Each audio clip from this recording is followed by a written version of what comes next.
Hello, my name is Shay Hicks, and I'm going to discuss transportation requirements. The state requirements for transporting students to and from school, the number of students is going to determine what type of vehicle is needed.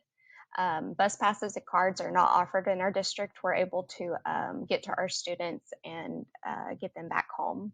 But this is for districts that are unable to reach those students. Designation of child care facility or grandparents' residence, that is going to be a pickup and a drop off location. For the child care facility, they cannot be related to the owner, and both addresses have to be certified. Transportation of homeless students, we want our students to feel safe and anchored during this troubling time. We want to keep them with their origin school, and this must be at the parents' request to ensure that they receive that transportation. We want to keep them at that origin school, and they will provide transportation. If they do move, then that origin school will reach out to that new area and try to come to a consensus of splitting that cost or providing that child with transportation. For students in foster care, the district receives Title I Part A funds, which our district does. We'll develop a plan to get those students to and from school. And this must be within accordance of the law as far as travel and cost goes. For school-related activities, our bus drivers will be able to drive either the bus, the van, or the passenger car, and this is going to be determined by how many students will be in transport. The requirements for providing, again, the school-related activities, but this is for our district. We do follow the state laws, but this is the only add-in that we have. This is for picking up students who live within 2 miles of the school. Our district was very small whenever it began and has grown tremendously. And our back roads are not wide enough to allow students to do that safely. So we do not allow our students to walk to school or ride their bikes. They will be riding the bus.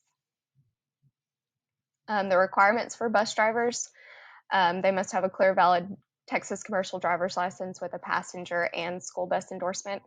18 years or older, complete that hiring process, a background check, fingerprinting, and the whole process itself.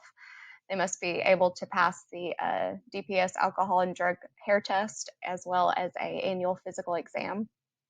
They must be able to complete the driver safety training and able to follow those written and verbal instructions from the director or from administration.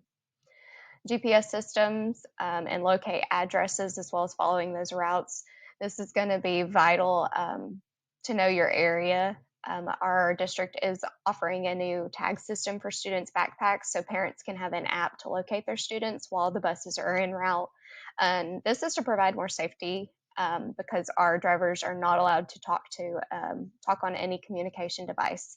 So whenever something happens and they're trying to locate a student, that way we all have immediate access to that location. And then ability to manage student behavior, communicate effectively with others, and operate a bus.